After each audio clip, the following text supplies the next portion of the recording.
For decades, one of the biggest secrets in the world of espionage wasn't some hidden code or a deep cover agent. No, it was a ghost.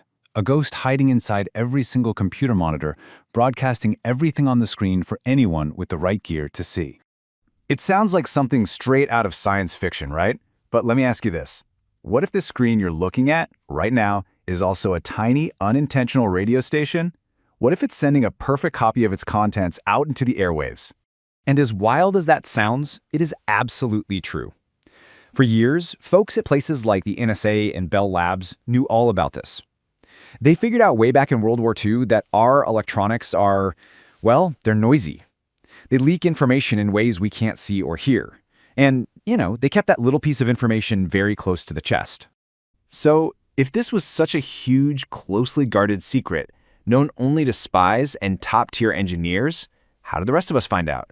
Well, that brings us to the unlikely hero of our story. This is Wim van Eck. Back in 1985, he was a Dutch computer researcher, and he published this paper that didn't just leak the secret, oh no. It blew the doors wide open. It changed digital security forever. And here's the most shocking part. He didn't need some multi-million-dollar government lab to pull this off. He was able to replicate this top-secret spy technique for just $15. Yep, you heard that right, $15. He proved that an attack that was once thought to be only for powerful governments was actually a DIY project. With a regular TV and about $15 in electronics, he could sit hundreds of meters away and see exactly what was on someone's screen. The cat was officially out of the bag. So how in the world is this even possible? How does a normal computer monitor just turn into a broadcast tower against its will?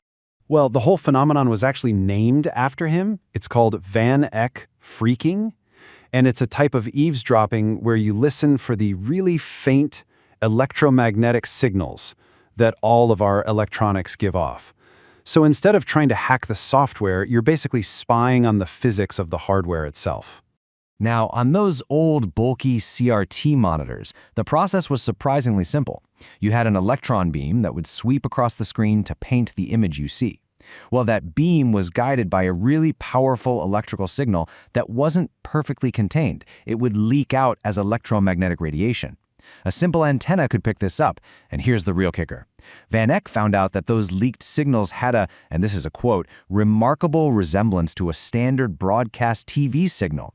You could literally just tune a normal television to the right frequency and see a ghost copy of the other person's screen.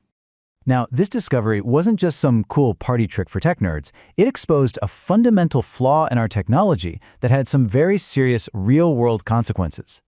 I mean, just look at this timeline. In 2006, the Dutch government straight up banned a certain type of electronic voting machine because they were afraid someone could just park a van nearby and read people's votes right off the screen. A few years later, a test in Brazil proved, yep, this was absolutely possible. And by 2015, attackers were using these same ideas in an attack called AirHopper to steal data from super secure air-gapped computers, machines that weren't even connected to the internet. Okay, I know what you're probably thinking right now. That's all really fascinating for old, bulky tube monitors, but I have a modern flat screen. Surely I'm safe. Well, not exactly.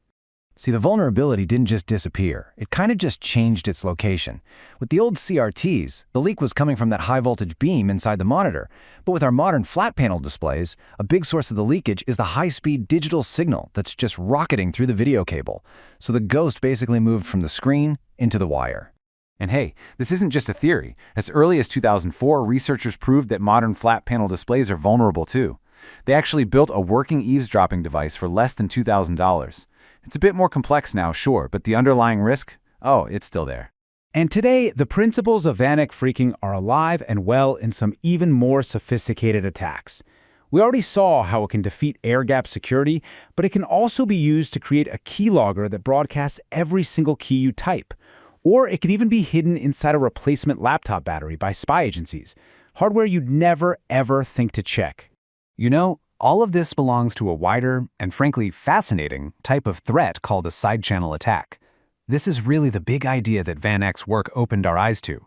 Instead of trying to break down the digital front door with software, you just listen to the physical side effects of the machine, how much power it's using, the sounds it makes, or, its electromagnetic leaks to figure out the secrets inside. It tells us that security isn't just about code, it's also about physics.